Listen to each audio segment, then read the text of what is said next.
Hello friends, welcome to Ignite Mind classes. तो आज हम पढ़ेंगे क्लास 8 की साइंस का चैप्टर नंबर 6 और इसमें हम लेक्चर नंबर 4 पढ़ेंगे आज, जो कि लास्ट लेक्चर है, और इसमें पढ़ेंगे हम फ्यूल के बारे में। तो चलिए स्टार्ट करते हैं। रिकॉल कीजिए, याद कीजिए कि जो सोर्स ऑफ हीट एनर्जी है, चाहे वो डोमेस्टिक पर्पज़ के लिए यूज़ करते हैं या फिर इंडस्ट्रियल पर्पज़ के लिए, ठीक है। तो क्या है वो हीट एनर्जी के लिए? हीट एनर्जी मीन्स जो आपको हीट एनर्जी चाहिए उसके सोर्सेज के बारे में बात कर रहा हूँ। तो सबसे पहले हम बात करेंगे वुड की, चारकोल की, और उसके बाद पेट्रोल और केरोसिन। तो यहाँ से हमें हीट एनर्जी मिलती है। तो इन सभी सब्सटेंसेस को हम क्या बोलेंगे? फ्यूल्स, ठीक है। ये हमारे लिए सोर्सेज हैं हीट एनर्जी का, तो इसलिए हम इनको फ्यूल्स बोलेंगे। तो एक गुड फ्यूल जो होता है उसकी खासियत क्या होती है कि वो अवेलेबल आसानी से हो जाता है, यानी कि आपको आसानी से मिल जाएगा, और सस्ता होता है और ईज़िली एयर में बर्न कर जाएगा मॉडरेट रेट पे, ठीक है। तो और large amount of heat produce करेगा, यानी कि ये एक अच्छे फ्यूल की हम कह सकते हैं खासियत है। तो ये जब जलता है तो अपने पीछे कोई अनडिज़ायरेबल सब्सटेंस मतलब लीव नहीं करता जो कि हार्मफुल हो इन्वायरमेंट के लिए। तो लेकिन अगर हम बात करें तो ऐसा कोई फ्यूल नहीं है जो आइडल फ्यूल का दर्जा जिसको स्टेटस दिया जाए, ठीक है। जो आइडल फ्यूल का दर्जा परफेक्ट हम जिसको बोलें कि सारी हम कह सकते हैं कि उसमें करैक्टरिस्टिक्स हों, ठीक है। अच्छा, अब हम बात करते हैं कि हमें वो फ्यूल यूज़ करना चाहिए जो फुलफ़िल करे ज़्यादातर रिक्वायरमेंट्स जो हम पर्टिकुलर यूज़ करते हैं, ठीक है, फ्यूल का, ठीक है। पर्टिकुलर जिस पर्पज़ के लिए, चाहे वो इंडस्ट्रियल हो चाहे वो डोमेस्टिक हो। देखिए, फ्यूल कॉस्ट में भी डिफ़र करते हैं। अब पेट्रोल की कीमत कितनी है और केरोसिन की, यानी कि डिफरेंस जो है वो 40-60 का होगा, यानी कि वो 40-50 रुपये 60 रुपये महंगा होगा पेट्रोल केरोसिन से। तो वैसे डीजल का भी डिफरेंस है, एलपीजी का भी डिफरेंस है, ठीक है। तो हर एक मतलब हम कह सकते हैं कि वुड का भी डिफरेंस है, चारकोल का भी डिफरेंस है, ठीक है। तो कुछ सस्ते हैं, कुछ महंगे हैं। आपने लिस्ट बनानी है फ्यूल्स की जिनके बारे में आपको पता है, और उनको सॉलिड, लिक्विड और गैसेस में उनको क्या करना है, एक टेबल में उनको ग्रुप कर देना है, ठीक है। जैसे यहाँ पे इन्होंने फिगर टेबल 6.3 में दिया है, देखिए दिया ना, ये देखिए सॉलिड में कोल आता है, लिक्विड में केरोसिन आता है और गैसेस में नेचुरल गैस आती है जो आपकी एलपीजी, ठीक है ना। चलिए आगे। तो अभी हम बात करेंगे फ्यूल एफिशिएंसी के बारे में। अब फ्यूल एफिशिएंसी क्या है? फ्यूल की एफिशिएंसी, सपोज़ करो अगर आपको बोला गया है कि आप बॉयल करें गिवन क्वांटिटी ऑफ वाटर, चाहे वो हम कह सकते हैं कि 1 लीटर है, 2 लीटर है, कुछ भी हो, और आपने यूज़ क्या करना है? काऊ डंग, गोबर के जो बनाया होता है ना वो, ठीक है, सुखा के वो यूज़ करना है, काऊ डंग यूज़ करना है, और कोयला यूज़ करना है, और साथ में एलपीजी एज ए फ्यूल, ठीक है। तो आपने देखना है कि कौन सा फ्यूल जो है आप कौन सा फ्यूल प्रेफर करते हो, आपके ऊपर डिपेंड करता है, और उसका आपने रीज़न देना है कि आपने पर्टिकुलर क्या यूज़ किया, फ्यूल यूज़ किया जिससे जो कि आपको अच्छा लगता है। तो आप इसमें पेरेंट्स की भी हेल्प ले सकते हो। क्या ये तीनों fuel same amount of heat produce करेंगे या डिफरेंट? तो यहाँ पे आपको डिफरेंस भी देखने को मिल सकता है कि हीट कौन ज़्यादा प्रोड्यूस करता है।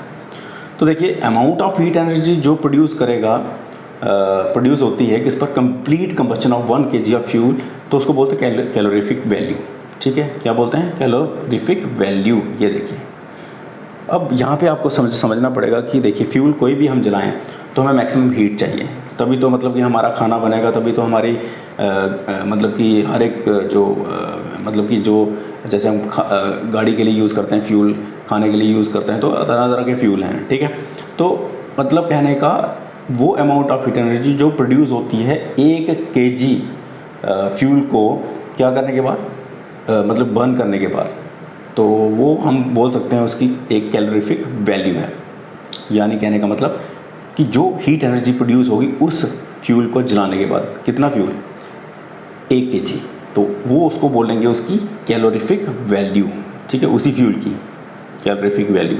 तो कैलोरीफिक वैल्यू जो है फ्यूल की, उसको एक्सप्रेस करते हैं हम यूनिट में, और वो क्या यूनिट है? उसको हम बोलते हैं किलो जूल पर केजी, या फिर इसको इस तरह से भी लिख सकते हैं, ठीक है।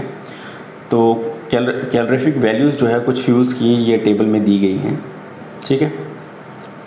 ये देखिए दिख रही है ना आपको, ये दी गई है, ये 6.4 में काऊ डंग की कितनी है, वुड की कितनी है, कोल की कितनी है, सभी की दी गई है। तो ये आप पढ़ लेना यहाँ से। अब हम बात करेंगे burning of fuels leads to harmful products. अच्छा, अब हम फ्यूल को जलाते तो हैं, तो इसकी वजह से हार्मफुल प्रोडक्ट्स जो हैं वो हम कह सकते हैं कि तैयार होते हैं या फिर बनते हैं कुछ। तो आज हम उसके बारे में आपको पढ़ाने वाले हैं। तो देखिए, इंक्रीजिंग फ्यूल कंजप्शन से क्या हो रहा है, हार्मफुल इफ़ेक्ट्स हो रहे हैं इन्वायरमेंट पे। सबसे बड़ी बात यह है कि जितना ज़्यादा फ्यूल जलाओगे तो अनवांटेड चीज़ें जो हैं वो एटमॉस्फेयर में, आपके इन्वायरमेंट में मिक्सअप कर जाएंगी और आपके लिए परेशानी बन जाएगी, क्योंकि एयर जो है उसमें ऑक्सीजन भी होती है जिसको आप इनहेल करते हो। तो देखिए, इंक्रीजिंग फ्यूल कंजप्शन से क्या है, इन्वायरमेंट को नुकसान है। देखिए, कार्बन फ्यूल्स जो कार्बन कंटेंट होता है जिनमें, जैसे हम बात करें वुड हो गया, कोल, पेट्रोलियम, ये अनबर्न्ड कार्बन पार्टिकल्स प्रोड्यूस करते हैं जो जले हुए नहीं होते हैं, ठीक है। इसकी बात कर रहा हूँ मैं, जो कार्बन फ्यूल होते हैं तो अनबर्न्ड कार्बन पार्टिकल्स रह जाते हैं। तो ये जो फाइन पार्टिकल्स होते हैं बिल्कुल फाइन होते हैं, ये डेंजरस पॉल्यूटेंट्स होते हैं और ये रिस्पायरेटरी डिजीज़ जो हैं ये इनकी वजह से हमें लग सकते हैं। जैसे अस्थमा की बात करें, ठीक है। तो उसके बाद हम बात करें इनकम्प्लीट कंबस्चन, अगर पूरा भी नहीं जला हो फ्यूल तो उसके भी मतलब हम कह सकते हैं कि उसके भी नुकसान हैं। जैसे कार्बन मोनोऑक्साइड गैस प्रोड्यूस होगी, ठीक है। तो ये बहुत ही पॉइजनस गैस है कार्बन मोनोऑक्साइड, तो ये डेंजरस है। अगर हम इसको किसको कोल को बर्न करें क्लोज्ड रूम में, कमरा बंद होगा तो हम इसको जलाएंगे तो भी नुकसान देगा ये कोयला, ठीक है। अच्छा, तो कार्बन मोनोऑक्साइड गैस क्या करती है, अगर सपोज़ करो ये गैस प्रोड्यूस हो गई, निकल गई कहीं से गाड़ी से, तो क्या करेगी, क्योंकि ये अनबर्न्ड होती है, तो अब ये क्या करेगी, उस इंसान को मार देगी जो पर्टिकुलर उस रूम में सो रहा होगा।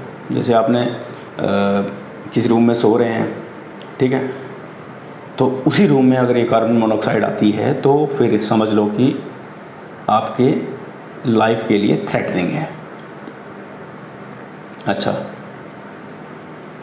उसके बाद अगर हम बात करें कंबस्चन जो है ज़्यादातर फ्यूल्स का वो रिलीज़ करता है कार्बन डाइऑक्साइड इन्वायरमेंट में। ज़्यादातर अगर हम फ्यूल जलाएं ना तो ये CO2 रिलीज़ करते हैं इन्वायरमेंट में। तो ज़्यादा कंसंट्रेशन जो है CO2 का एयर में, तो ऐसा माना जाता है कि इसकी वजह से होती है ग्लोबल वार्मिंग। तो आजकल ये ट्रेंडिंग में है टॉपिक ग्लोबल वार्मिंग का। तो होता क्या है ग्लोबल वार्मिंग, ये मैं आपको बता देता हूँ। देखिए, ग्लोबल वार्मिंग जो है ये बेसिकली टेम्परेचर का राइज होना एटमॉस्फेयर में, जो अर्थ का एटमॉस्फेयर उसके बारे में बात कर रहा हूँ। तो इसकी वजह से होता क्या है, पोलर ग्लेशियर्स जो हैं बड़े पुराने मेल्ट कर रहे हैं, जिसकी वजह से सी का लेवल यानी कि समुद्र का लेवल बढ़ रहा है। और आप देखते हो कि जो कंट्रीज़ जो हैं वो जो कोस्टल एरियाज़ के नज़दीक हैं तो वहाँ पर फ्लड्स आती हैं, सुनामीज़ वगैरह आती हैं। तो जो लो लाइंग कोस्टल एरियाज़ हैं, ठीक है, तो वहाँ भी हम देख सकते हैं वो आने वाले टाइम में देखना वो भी सबमर्ज हो जाएंगे पानी के अंदर। जैसे मालदीव की बात करें, सेशल्स की बात करें, ठीक है, तो आप ये बड़ी क्लासेस में इनके नाम सुनोगे। चलिए 4th नंबर पर देखते हैं। देखिए, बर्निंग जो है कोल और डीजल की, ये सल्फ़र डाइऑक्साइड गैस प्रोड्यूस करती है। तो ये बहुत ही ख़तरनाक गैस है जो आपके मतलब कि सांस को रोक सकती है, सफोकेट कर सकती है, कोरोसिव गैस है, ठीक है।